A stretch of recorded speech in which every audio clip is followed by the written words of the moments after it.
This video contains news and analysis related to a recent terror attack in Kashmir.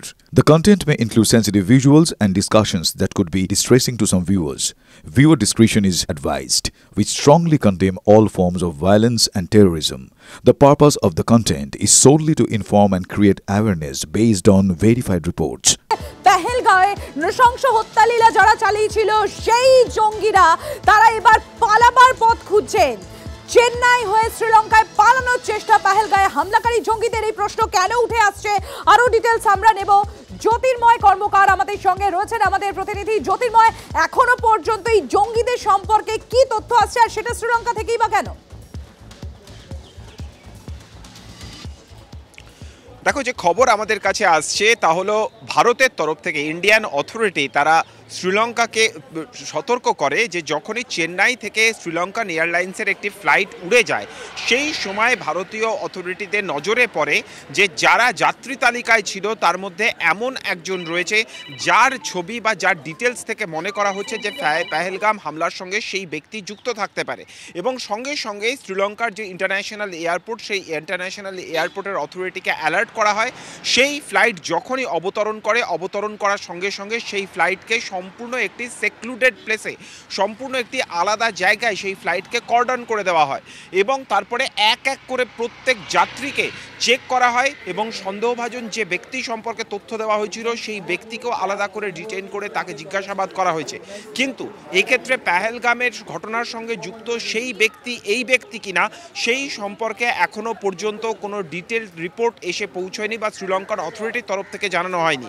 কিন্তু Sri Lankan authority যে কথা তারা জানাচ্ছে যে 11:59 যে সময় এই ফ্লাইট অবতরণ করে সঙ্গে সঙ্গে এই ফ্লাইটকে কর্ডন করা হয়, একটি সেক্লুডেড প্লেসে এই ফ্লাইটকে রাখা হয় এবং সিকিউরিটি চেকের যা যা ইন্টারন্যাশনাল প্রসিডিওর রয়েছে প্রত্যেকটা প্রসিডিওর মেনে এই চেক করা হয় এবং এই ফ্লাইটের তার পরবর্তী ক্ষেত্রে সিঙ্গাপুর উড়ে যাওয়ার কথা ছিল। এই যাবতীয় প্রক্রিয়ার কারণে এই জায়গাটা একবার জানতে চাইবো যে তাদের কলম্বো টার্গেট না, তাদের টার্গেট ছিল সিঙ্গাপুরে কোথাও পালিয়ে যাওয়া। দেখো, এখনো পর্যন্ত যে বিষয়গুলি আমাদের কাছে স্পষ্ট নয় যে এই যে যাবতীয় যে খবর আসছে এটা কিন্তু মূলত সন্দেহের ভিত্তিতে। স্বাভাবিকভাবেই পেহেলগাম হামলার সঙ্গে জড়িত ব্যক্তি এই ফ্লাইটে সত্যিই ছিলেন কিনা সেটা প্রথমত এখনো পর্যন্ত নিশ্চিত নয়। একটা ইনফরমেশন বা একটা সন্দেহের জায়গা ছিল, সঙ্গে সঙ্গে ইন্ডিয়ান অথরিটি তারা শ্রীলঙ্কান এয়ারলাইন্স অথরিটিকে এই বিষয়ে তারা সতর্ক করে এবং যাবতীয় সিকিউরিটি চেকের প্রক্রিয়া চলে। এবং এক্ষেত্রে যদি এই ব্যক্তিরা থাকে তারা কোন রুট দিয়ে তারা ভারত ছেড়ে পালাতে চাইছে সেই প্রশ্নগুলো কিন্তু থেকেই যাচ্ছে। অবশ্যই তুমি যেমনটা বলছো যে সিঙ্গাপুর পালানোর চেষ্টাও এক্ষেত্রে থাকতে পারে, কিন্তু প্রথম যে প্রশ্নটা আসছে তা হচ্ছে যে এই ফ্লাইটে সত্যিই কি সেই সন্দেহভাজন ছিল, সেই তথ্যের জন্য কিন্তু আমরা এই মুহূর্তে অপেক্ষা করছি। ধন্যবাদ জ্যোতির্ময়।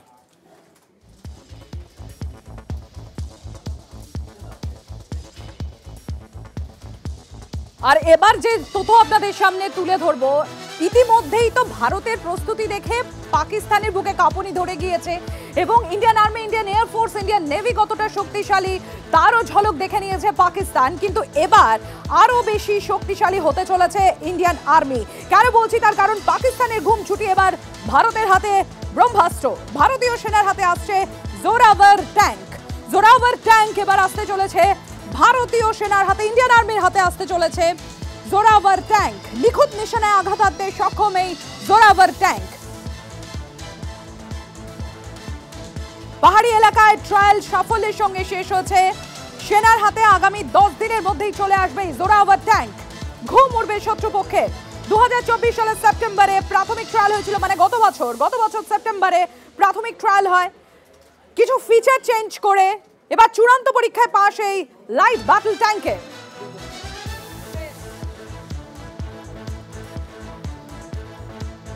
আমাদের সঙ্গে আমরা যোগাযোগ করতে পেরেছি অভ্যন্তরীণ নিরাপত্তা বিশেষজ্ঞ আর্য ঘোষ রয়েছেন আমাদের সঙ্গে।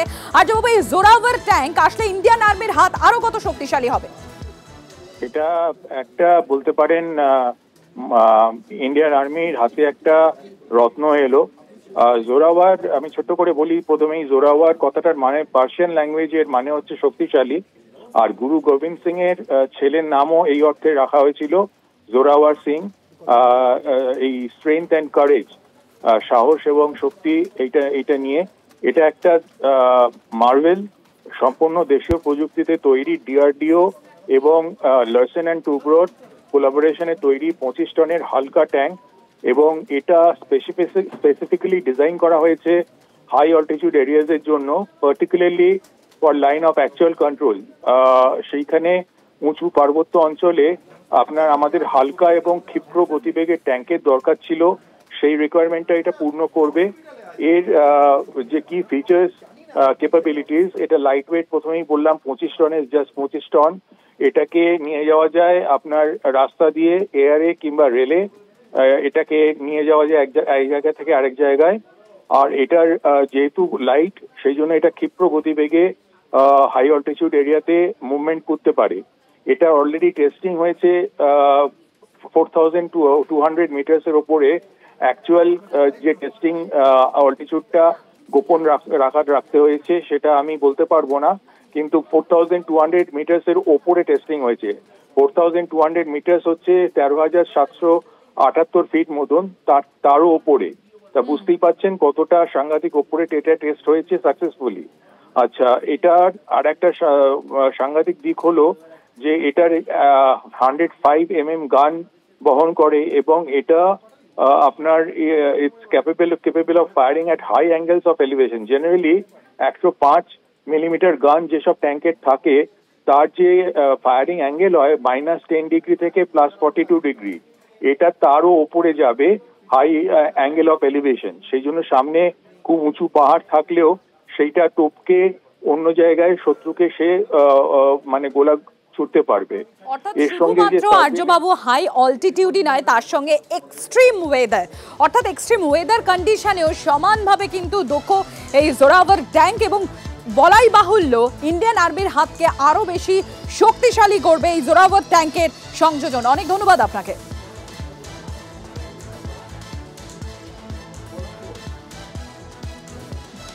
জল স্থল আকাশ সমস্ত জায়গা থেকে প্রত্যাঘাতের জন্য তৈরি ভারত। ইতিমধ্যেই আপনাদের সেই ছবি আমরা দেখেছি, সেই সমস্ত মহড়া ছবিও তুলে ধরেছি। আর তার পাশাপাশি এবার জানাই, শত্রুপক্ষকে ধ্বংস করতে এবার রাফায়েলের সঙ্গে ব্রাহ্মোস সুপারসনিক ক্রুজ মিসাইল জুড়ছে ভারত। এই ব্রাহ্মোস সুপারসনিক ক্রুজ মিসাইল, যার ওজন 1.3 থেকে 1.4 টন, 250 কিলোমিটার থেকে প্রায় 290 কিলোমিটার পর্যন্ত নিখুঁত নিশানায় শত্রুকে ধ্বংস করতে সক্ষম এই BrahMos supersonic cruise missile. BrahMos NG next generation cruise hypersonic missile, এবং এটা টার্গেটকে একবার কম্পিউটারাইজড লক্ষ্য করে from the aircraft it can be given একটা কমান্ড গাইডেন্স, এবং এই মিসাইল প্রচণ্ড ঘাতক। তো ভারতের যে রাফায়েল এয়ারক্রাফট আমাদের এটা লাগানোর পরে আমাদের শক্তিটা অনেক বেড়ে যাবে। এবার রাফায়েল ছাড়াও ব্রাহ্মোস NG, সুখয় এয়ারক্রাফট এবং তেজাসের মধ্যেও ফিট করার অলরেডি একটা প্রযুক্তি চলছে, অ্যান্ড প্ল্যান অলমোস্ট থ্রু হয়ে গেছে। তবে এখানেই শেষ নয়, ইন্ডিয়ান এয়ারফোর্সের হাত আরো বেশি শক্তিশালী হতে চলেছে। কেন? তার কারণ হচ্ছে আরো 300 প্রলয় ক্ষেপণাস্ত্র কিনতে চলেছে ইন্ডিয়ান এয়ারফোর্স। এবং বলাই বাহুল্য, যেরকম আপনাদের বলছিলাম, যে একদিকে রাফায়েলের মধ্যে ব্রাহ্মোস যোগ হচ্ছে, আর অপরদিকে আরো 300 প্রলয় ক্ষেপণাস্ত্র কিনছে ভারত। আরো শক্তিশালী ইন্ডিয়ান এয়ারফোর্স। ভারতের হাতে ইতিমধ্যেই রয়েছে, আপনারা জানেন, পৃথিবী 1 থেকে পৃথিবী 3, যার রেঞ্জ হচ্ছে 100 থেকে 350 কিলোমিটার। আর সবচেয়ে দূরপাল্লার মিসাইল হলো অগ্নি 1 থেকে অগ্নি 4 সিরিজের মিসাইলের রেঞ্জ হচ্ছে 700 থেকে 3000 কিলোমিটার। অগ্নি 5 এর পাল্লা 5000 কিলোমিটার, SLSM রেঞ্জ 3000 কিলোমিটার, আর ব্রাহ্মোস মিসাইল 250 থেকে 300 কিলোমিটার, যেরকম আপনাদের জানাচ্ছিলাম। এবং এই 300 কিলোমিটার এই রেঞ্জ দূর থেকে শত্রুপক্ষকে ধ্বংস করতে পারে, আর যা সব থেকে ক্ষিপ্র এবং ধ্বংসাত্মক। অর্থাৎ শত্রুপক্ষকে ধ্বংস করতে গেলে LOC বা LACর কাছে যাওয়ার দরকার নেই। যে কোনো এয়ারবেস থেকে এই ক্ষেপণাস্ত্র সেখান থেকে ছুড়েই শত্রুপক্ষকে ধ্বংস করা এখন শুধু সময়ের অপেক্ষা।